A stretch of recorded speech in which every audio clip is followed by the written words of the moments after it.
তোর কাজের উপরে আমার কোনো কথা নেই। দাদা একদম ঠিক কাজই করেছে। এবার ওই চন্দ্রকান্ত রায় চৌধুরীকে আমি দেখে নেবো। আর দম্ভের যেমন অর্ধেকটা চূর্ণ করেছে তার ছেলে জীবন, আর বাকি অর্ধেকটা চূর্ণ করবো আমি।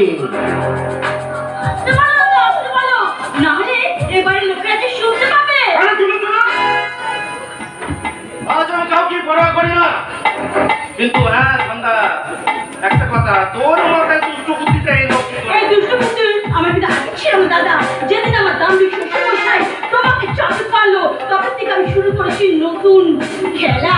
তাই তো আমি তুলে দিয়েছি নতুন প্রতিশোধের মালা।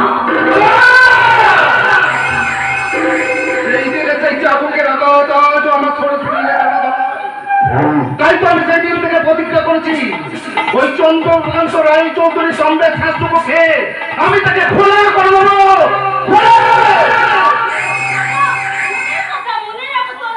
যেমন শরীর কথা শিখেই থাকে তোর চুলা। চলো না চলো।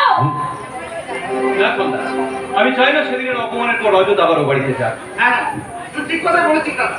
তাছাড়া আমার যাবার টাইমও নেই। আমি শুধু তোকে একটা কথা বলতে এসেছিলাম। আমি জানি ভাই তুই আমার উপর রাগ করছিস, কিন্তু বিশ্বাস কর সেদিন কাকা বাবু আর পায়েলের মানসিক অবস্থা দেখে আমি বিয়েটা করতে বাধ্য হয়েছি। না না তুই একদমই ঠিক কাজই করেছিস। আমি সন্ধ্যার কাছে টেলিফোনে তো সব কথাই শুনেছি। আমি ভীষণ খুশি হয়েছি। হ্যাঁ হ্যাঁ বল। তোদের বিয়ে পুরো করতে পারছি না, অনেকের বাড়ি কি হবে? হ্যাঁ যা তোরা তাড়াতাড়ি রেডি হয় না, আর আমি চাই তোদের পুরো সজ্জার পার্টির ব্যবস্থা করতে। দাদা করতে গিয়ে তোমার বিয়েতে খুব খুশি হয়েছে। এবার কলকাতায় গিয়ে জামক করে কিছু পার্টি দিতে হবে। পার্টি পার্টি পার্টি পার্টি তো দিতেই হবে, না কি রজত বাবু সম্মান দেবে। আর তাছাড়া আমরা তো ছাড়বো না। আপনি আমার ভাইকে চেনেন নাকি? আরে চিনি মানে খুব শীঘ্রই উনি হবেন আমার পরম আত্মীয়। তার মানে আরে আপনারা জানেন না রজত বাবুর সাথে আমার বোনের বিয়ে হবে। আরে বাহ, আপনাকে অশেষ ধন্যবাদ। তুমি কোথায় যাচ্ছ? কেন আমার ভাবি বৌমা গার্গী দেবীর সাথে আলাপ করতে। আচ্ছা শোনো দেবী, আপনি তো এই গায়েরই মেয়ে এবং বউ। হ্যাঁ কেন বলুন তো? আপনার হাতে কি কোনো ইয়াং মেয়ে আছে? বৌমনির হাতে কোনো মেয়ে নেই স্যার, আমার হাতে আছে। তুমি কবে থেকে আর ঘরটালি শুরু করলে? হ্যাঁ তা একটু আদর করছি বই কি। যে জন এখানে আসা পরিমা আপনাকে যাচ্ছে, আপনি তাড়াতাড়ি তাহলে মনে আশীর্বাদে জোগাড় করতে বলেছে। তোমরা কথা বলো, আমি এক্ষুনি আসছি। না না চলুন চলুন, আরে স্যার আপনি কোথায় যাচ্ছেন? আপনি কি আজও আমার উপর রাগ করে আছেন? আমি তোমার সাথে কোনো কথা বলতে চাই না। মশাই আমার সঙ্গে কথা না বললে লোকসানটা কিন্তু আপনারই। তার মানে এই ধরুন আপনি যেরকম যেরকম মেয়ে খুঁজছেন ঠিক তেমন তেমন মেয়ে আমি সাপ্লাই দিই। এই যেমন ধরুন রোগা মোটা, পেটে লম্বা, সধবা বিধবা কুমারী, এক রাতের জন্য, সারা জীবনের জন্য আমি যেমন ধরনের মেয়ে খুঁজবেন আমি আপনাকে তেমন ধরনের মেয়ে সাপ্লাই করে দেবো।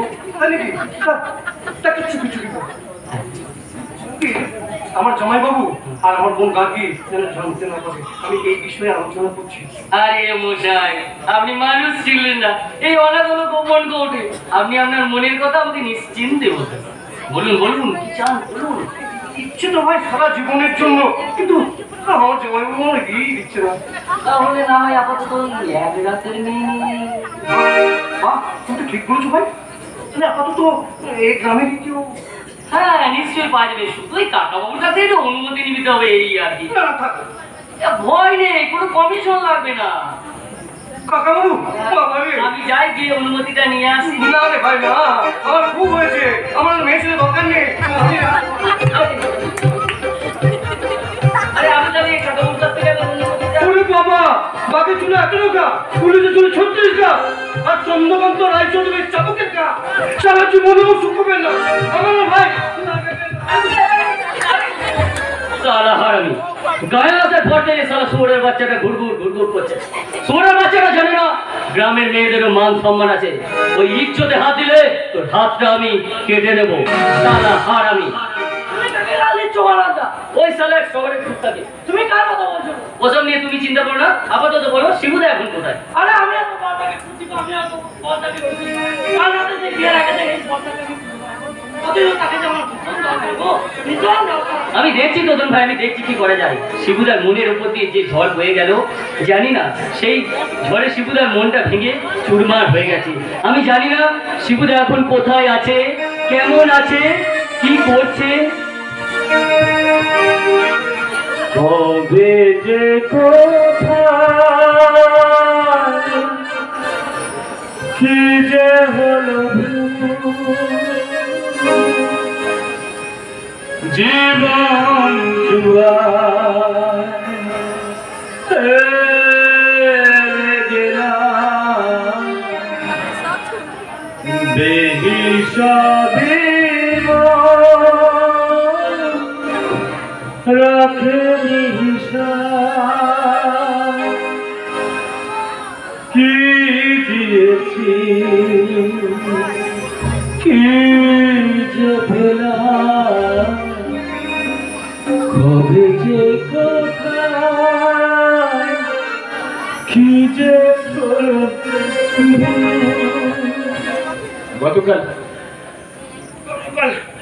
গতকাল পায়েলের বিয়ে হয়ে গেছে।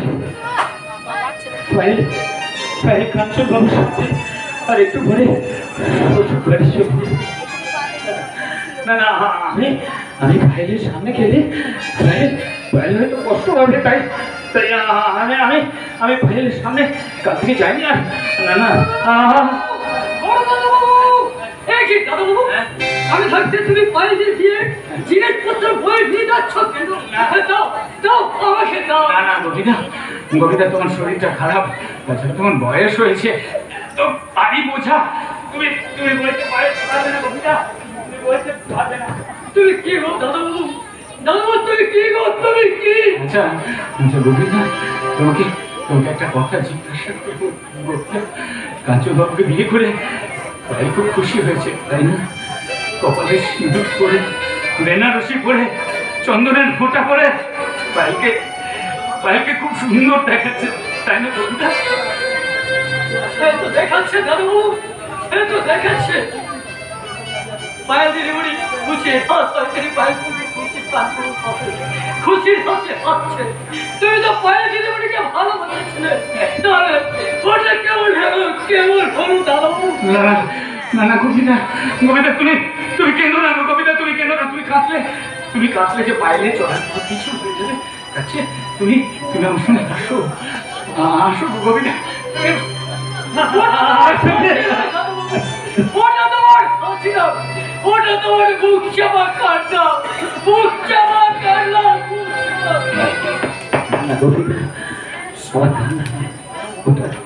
তোমার কান্না নয় কবিতা, ওটা তার প্রতি আমার নীরব অভিমান।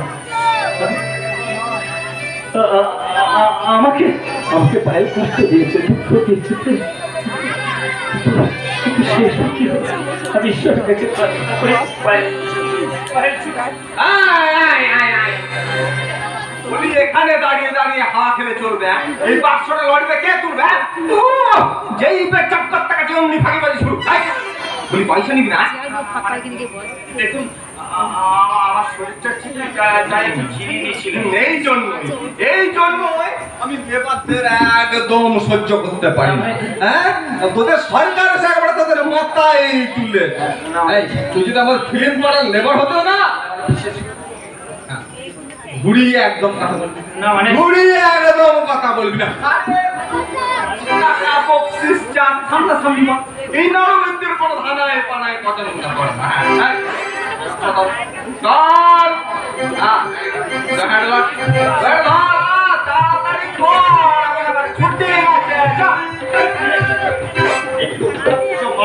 কেন বলছো? কি জানেন বিনয়দা, গোপীদার শরীরটা খারাপ, তাই ভাবলাম আমাদের জানাই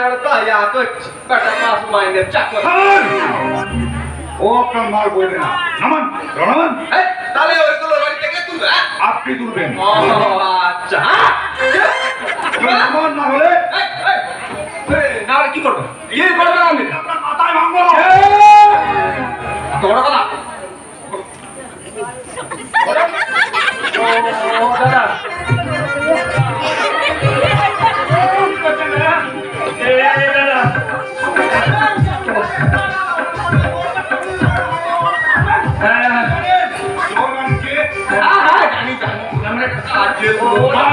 কাজের লোক নয়, ওই বাড়ির বড় ছেলে শিবনাথ রায়। ঠিক আছে ঠিক আছে ওই বড় ছেলে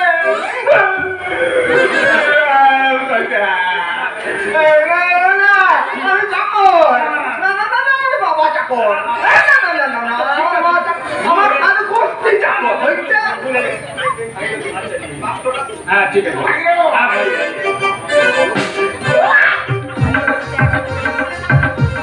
ও দাদা শুনুন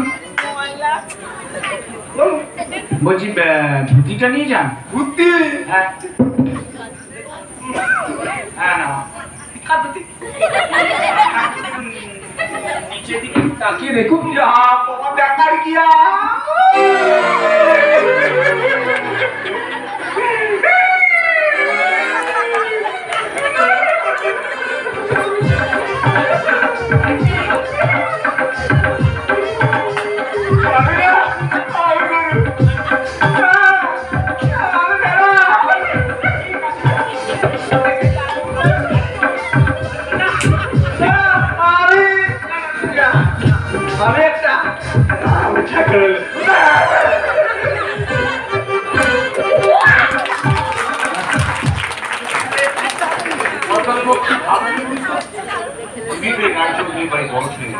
কেন মাথা উঁচু করে থাকবে না? কেন তুমি সকলের সঙ্গে আনন্দ ভাগ করে নেবে না? কি করে ভাগ করে নেব? কি করে ভাগ করে নেব? আমার আমার বাবা এই অঞ্চলে বিখ্যাত মানুষ, অথচ তার ছেলে হয়ে আমি এক কলম লেখাপড়া শিখিনি। তাই তাই সবার সামনে বাবা যাতে অপমানিত না হয়, বাবাকে যাতে লজ্জায় পড়তে না হয়, তাই তো আমি দূরে দূরে থাকি চাকর বাকরদের মধ্যে। আমি নিজেকে লুকিয়ে রেখে কাজের মধ্যে দিয়ে আমি নিজেকে আড়াল করে রাখি। মানুষের মনের কথা তার মুখেই বুঝে ওঠে, কারণ মুখই যে তার মনের আয়না। আপনি ঠিক করেছেন বিরাজা, আপনার কথা আমি বুঝতে পেরেছি, কিন্তু সব কথা তো সবাইকে বলা যায় না।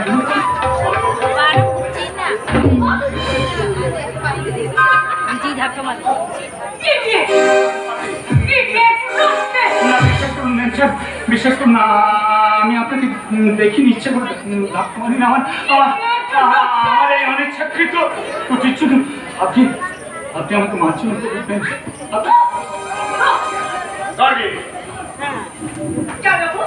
আমি না আপনাকে বলেছিলাম বিয়ের পর দিন সকালবেলা আমরা দুজনে মিলে কলকাতায় চলে যাবো।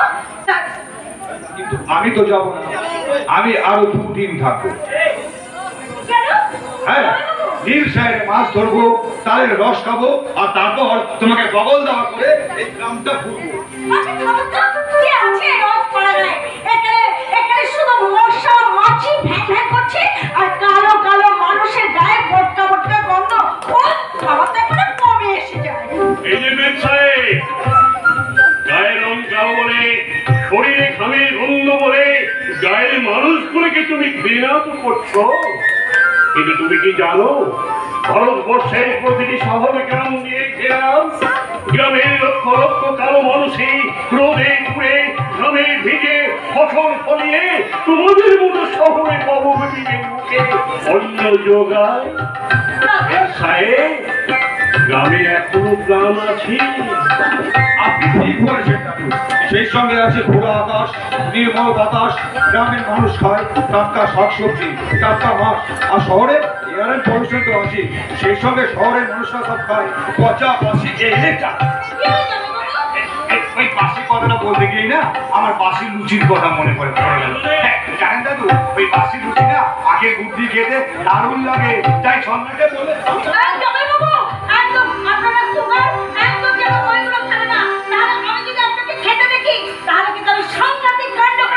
তুমি আমাকে খুঁজেই পাবে না। লুচি আর গুড় নিয়ে আমি সোজা ঢুকে যাবো বাথরুমে। হ্যাঁ, তুমি ভাববে আমি স্নান করছি, আর আমি তখন তাড়িয়ে তাড়িয়ে আখের গুড় দিয়ে লুচি খাচ্ছি।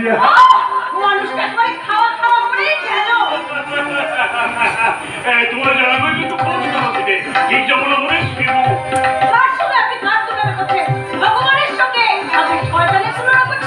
কি বললে দাদু, আমার জামাইবাবু হচ্ছে একজন ভদ্রলোক, আর আপনাদের এই শিবু অশিক্ষিত গাইয়া শিবু একটা ক্রিমিনাল। তুমি তাকে কত কতটুকু চেনো, কতখানি দেখেছ যে ওই বিশেষণে ভূষিত করলে তুমি লেখাপড়া শিখেছ, মোটা মোটা বই পড়েছ, কিন্তু মানুষের চরিত্র করতে কেন শেখনি? কেন তুমি শেখনি? সব ঘটনার পেছনে নির্দিষ্ট একটা কারণ থাকে। কি এমন কারণ ছিল শরৎ দাদু যে যে আপনাদের এই অশিক্ষিত শিবু পায়েলের সঙ্গে বিট্রে করলো? ভুল। হতভাগা শিবু পায়েলকে ঠকায়নি, পায়েলই শিবুকে ঠকিয়েছিল। কি বলে শরৎ দাদু? খুব চমকে উঠলে তাই না? ঠিক, আমিও সেদিন ওই রকম চমকে উঠেছিলাম, কারণ সেই আশ্চর্য ঘটনাটা আমার সামনেই ঘটেছিল। আমি সেদিন ভাবতেও পারিনি এতদিন ধরে ভালোবাসার পর শিবুকে বিয়ে করতে পায়েল আপত্তি করবে। কেন দাদু, কেন? শিবু যে মূর্খ, অশিক্ষিত, তাই সে নাকি পায়েলের যোগ্য নয়, তাহলে আপনি সেই পায়েলের বঞ্চনার কথা সবাইকে কেন বলেননি দাদু? আরো আশ্চর্যের কথা কি জানো? ওই পায়েলের জন্য হতভাগা শিবু স্কুল ছাড়তে বাধ্য হয়েছিল। হ্যাঁ, এর জন্য সেটার বাবার স্নেহ হারিয়েছে, মায়া মমতা হারিয়েছে, আর এখন হারালো তার জীবনের ভালোবাসা।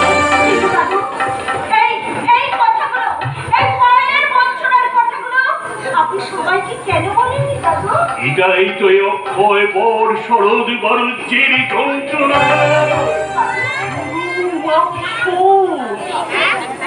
পায়েলকে নির্দোষ প্রমাণ করার জন্য হতভাগাটা তার মাথায় হাত দিয়ে আমাকে নির্দে করে নিয়েছিল। তাই তো সেদিনের ঘটনা আমি কাউকে বলতে পারিনি। কিছুক্ষণ আগে পর্যন্ত এই বেদনার কাহিনী আমার বুকে আমি জমা করে রেখেছিলাম, জমা করে রেখেছিলাম।